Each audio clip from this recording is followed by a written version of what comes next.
De l'Eucharistie à la Trinité de Marie-Vincent Bernado, suite. Deuxième partie, notre union avec la Sainte Trinité. Il est bon de remarquer qu'ordinairement, ce n'est pas au moment de la communion que la Sainte Trinité commence d'habiter en nous. Cette présence surnaturelle des trois divines personnes se produit au moment même où l'âme est établie en état de grâce.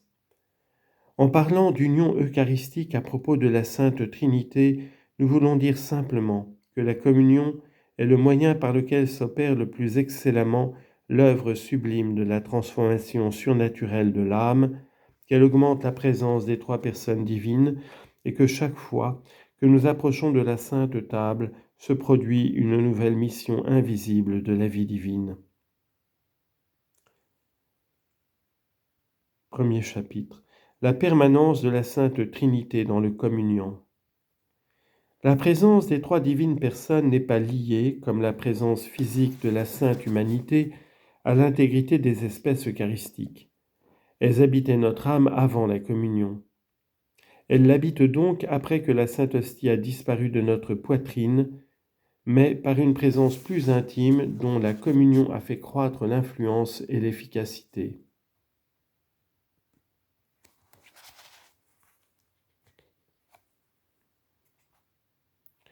Après la communion, la capacité que l'âme a de recevoir Dieu demeure agrandie.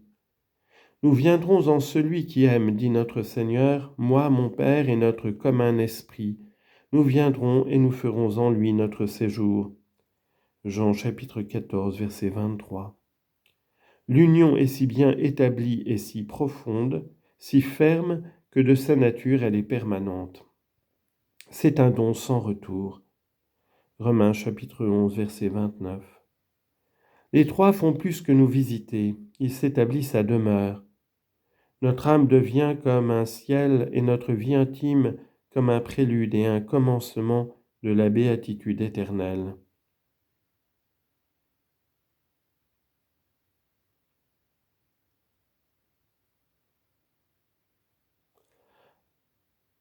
Notre Seigneur disait, le royaume de Dieu est au-dedans de vous.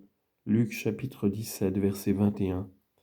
C'est pourquoi saint Paul ose écrire, le temple de Dieu est saint et c'est vous qui êtes ce temple, vous êtes le temple du Dieu vivant. 1 Corinthiens chapitre 3, verset 16 et 2 Corinthiens chapitre 6, verset 16. Dans ce temple, les trois divines personnes ne demeurent pas inactives. Elles agissent sans cesse. Elles opèrent chacune suivant le caractère qui lui est propre.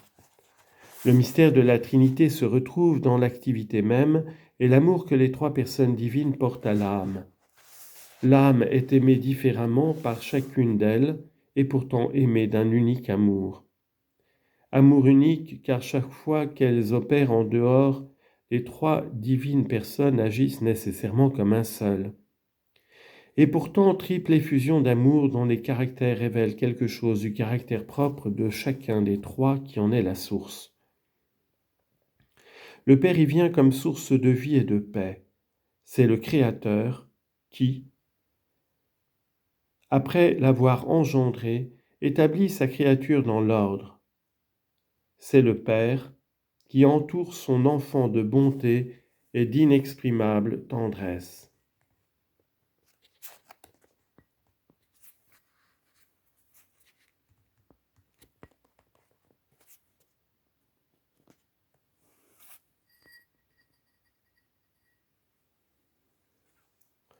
Le Verbe comme source de lumière, pensée du Père, sa parole vivante, son image, il s'unit à mon intelligence pour m'introduire dans la connaissance surnaturelle de la vérité, surnaturelle de la divinité.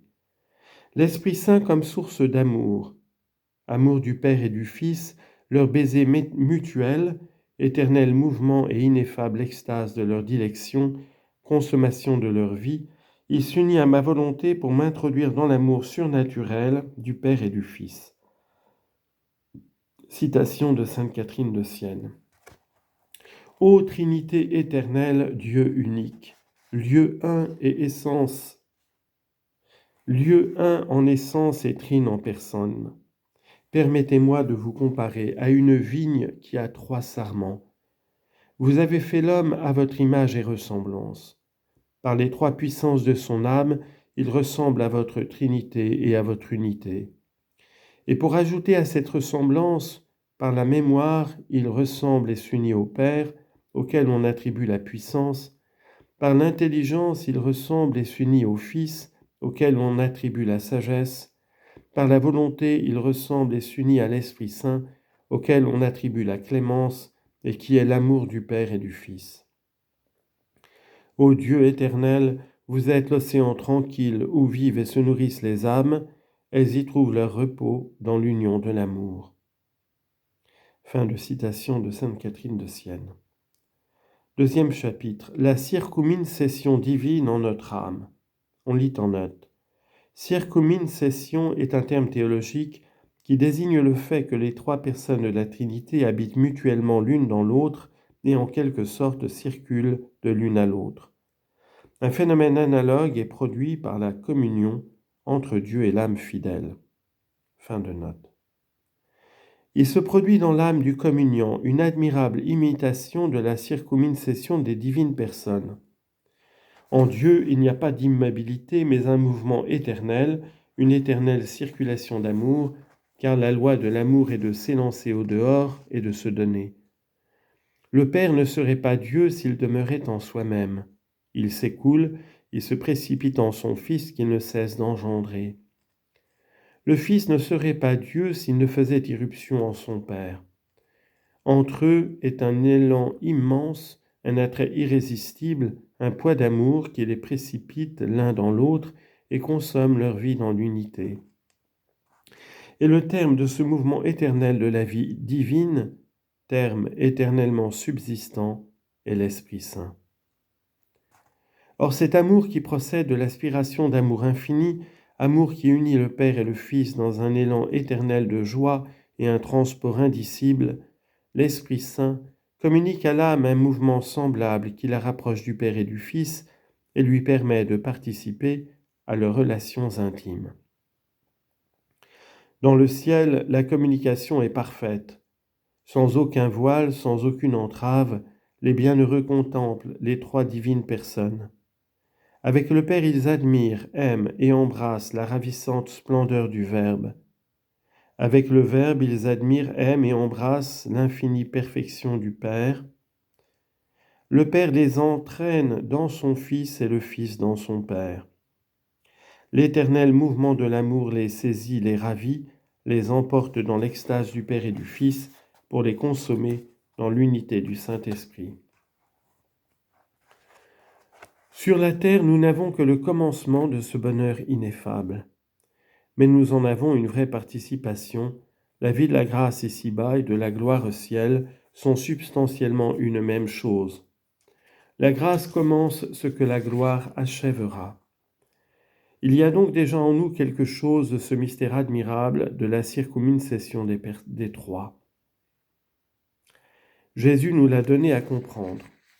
Personne ne va à mon Père que par moi.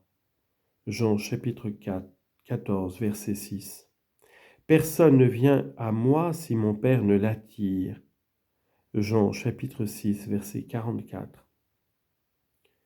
Qu'est-ce à dire sinon, vous n'irez jamais à mon Père si vous n'entrez dans le mouvement d'amour qui m'unit à lui, et vous ne viendrez jamais à moi si mon Père ne vous entraîne dans ce mouvement d'amour qui le précipite en moi-même et nous consomme dans l'unité de l'Esprit Saint.